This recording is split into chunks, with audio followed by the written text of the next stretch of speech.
Hello everyone, Scott Hawksworth at recordingexcellence.com here, and in today's video I'm going to be talking about the differences between mixing and mastering. So when I first started learning about home recording and exploring things like mixing and mastering and all sorts of things related to that, I got to admit I was kind of confused myself. There is just a lot of conflicting information, and the two processes, they seem like there's a lot of similar skill sets and similar plugins and things like that you utilize when you're mixing and when you're mastering. And then there's also just the question of, okay, well, when do I have to master something? What does that really mean?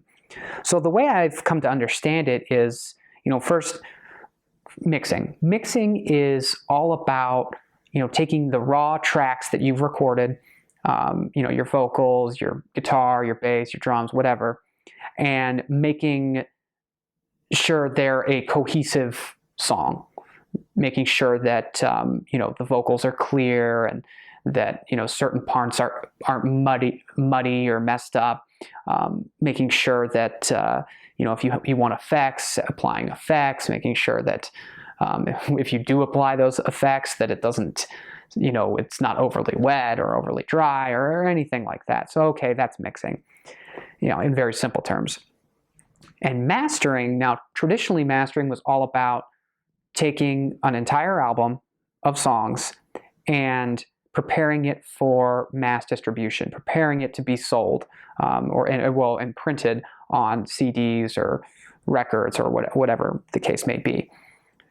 So what was involved with that is making sure that, okay, do the tracks, are the volume levels, balanced within the tracks? Okay, do you have one that's really loud and one that's really quiet? Okay, how do we balance that out so it's not jarring? So you're not listening to one track really quietly, you turn it up, and then okay, you're just getting blown off.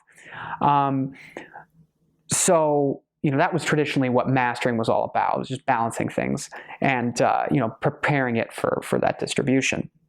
So now today things have gotten a little muddier, especially with the fact that there's so many people that can record from home now, and it's kind of blurred those lines because you can mix and master yourself really if you wanted to. There's also confusion because some people may finish recording a song and mixing and they think, okay, well, does this mean now I have to go pay someone to go and master it professionally? So how I think about this today is really mixing and mastering should be separate processes in your mind and in reality. And mixing should be basically making the song as perfect as you can make it. And we all know that like anything, you can always make it better. That's a thing artists struggle with, but it should be all about saying, okay, how can I work on these tracks to make everything work together and make the song sound the exact way I want it to? Mastering should be, okay, do I want to, make sure that if it's in the context of an album, obviously that's still the same thing, balance it between songs. But if it's just an individual song, okay, do I want to, do a few last tweaks to make sure that, okay, it's a little louder, or, whatever the case would be, something you may have slightly missed in mixing. You can tweak, but the ideal should be that when you open up a track to master it, you really shouldn't have much to do. Really, maybe you tweak the volume on something and that's it. You're ready to go. So that's really kind of how I think about mixing versus mastering. And the last thing I'll talk about is, should you send your tracks off to be professionally mastered? A lot of debate on this. There's a lot of differing opinions. Some people say you're insane to try to master your own stuff. Other people say, of course you can. I tend to think it's really up to you. If you can afford it, then yes, I think go send it off to be mastered by somebody. There's a lot of benefits there. It's someone who's not you listening to your track.